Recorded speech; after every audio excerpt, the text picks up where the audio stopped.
Hi guys, an impromptu video from me, and I decided to do this video because I've got a decision to make and I want some input from you guys. So the question is, what am I going to brew next? I've got three things in mind, but I'm not really sure which one I want to do. I'm kind of leaning towards one of them, but I wanted to get some feedback and see if anybody had any ideas, any preferences as to what I was going to do next. So I've got three choices here, and if you wouldn't mind giving me some feedback in the description section, the comment section that is, that'd be great. Let me know what you think. So the first idea is, I'm going to crack this in just a second. This is my extra strong vintage ale, and I didn't do a video about this, but I did a blog post, or a couple of blog posts about that. DundeeBrewing.wordpress.com. I'll put the description, and I'll put the link, sorry, in the description. I'm going to crack that in just a second, let you see. But I really like this beer. I think it's really good, and that's the first one that I've done where I did a double kit. So it was an Australian Pale Ale kit from Coopers, a Real Ale kit from Coopers, and a kilo of sugar, along with a dry hop bag on top of the brew. But that came out at 7.9%. I think it's really nice. It's tasty, strong, but it's one of the best brews I've done so far, I think, as far as beer's concerned at least. So I was thinking, I've got a couple of Coopers European lager kits in the loft. If you saw my Homebrew Wednesday update with the loft, all the stuff, the stash I've got in there. So I was thinking about doing a Euro lager kit, well, two Euro lager kits. I would put in some crushed lager malt, and we would use the rest of the Aramis hops that I've just used in the lager that I did recently.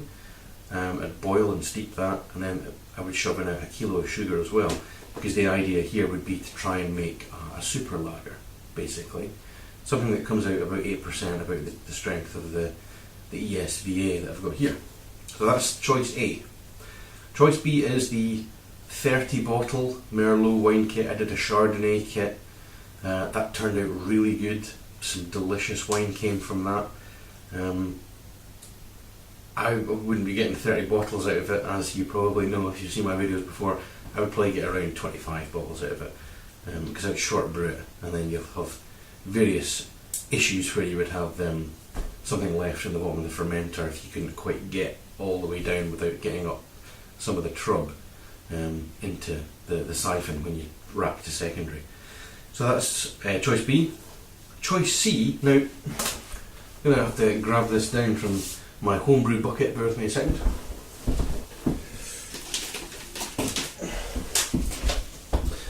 I just got this in the post the other day. It's from eBay seller Ellie Clare.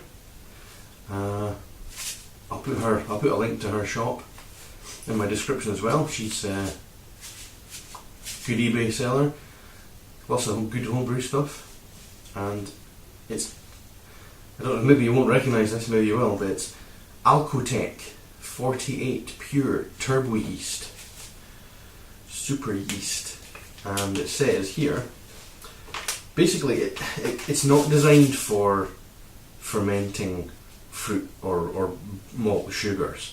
It's purely designed for fermenting sugar in water, because the whole idea is, although this is not what I'm not going to be using it for this purpose, but apparently the idea is that it's used for making mash or wash.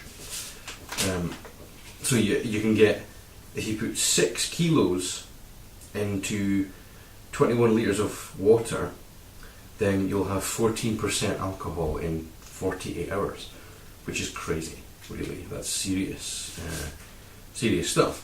Or if you put in 8 kilos, you'll have 20% alcohol in 5 days.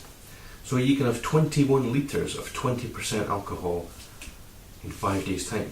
And look, there it is. Alcotech 48. That's just crazy. That is crazy. So what I'm thinking about doing is, normally what you would do is, once you had your 21 litres of 20%, you would then take the resulting 21 litres and you would use some kind of distillation method to get a homemade spirit. But I don't have that equipment, and I'm pretty sure that that's illegal anyway where I am, so I wouldn't be doing that. But if I can get a 20% solution, then I can use my fermentation stopper and the Camden tablets, the metabisulfates, and then just basically back sweeten it. We'll make it a wine cooler. I mean, I've got a wine cooler video that I'm going to be posting in the next couple of weeks, that I'm actually in the middle of doing just now, an experiment. I'm going to post it as an entire video following making it all the way through to midway through fermentation to then the resulting product. So I suppose that would be, maybe it would be prudent to wait, but then I have bought the yeast, so hey. So that's the three choices. So turbo yeast, making 20% solution, which would end up as a wine cooler, or a number of various different flavoured wine coolers, a 30 bottle, or in my case 25 bottle Merlot wine kit, or the super lager, which would be a dual Cooper's lager kit, crushed malt, Animist hops, kilo of sugar, and that would come out about 8% hopefully. So give me some feedback, that'd be good. And now, without further ado, I'm going to crack open my extra strong. I really like this beer.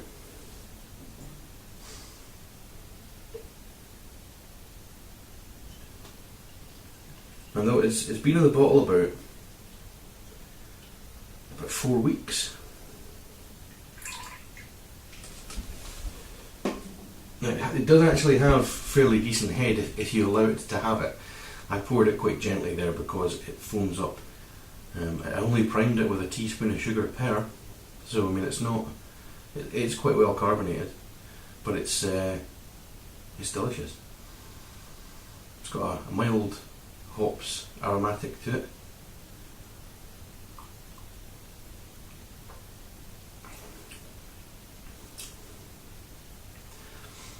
It's got some nice bittering malt.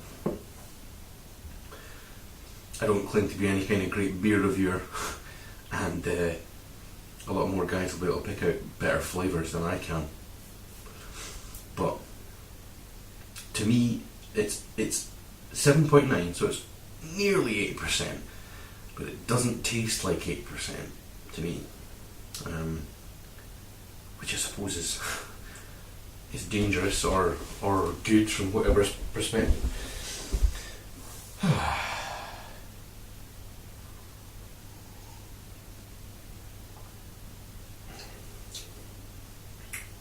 Oh, and I'm drinking out a jar again.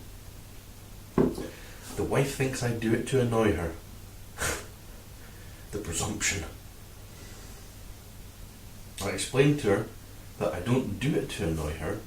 The fact that it does annoy her, it's just a byproduct. Okay, well, let me know what you think.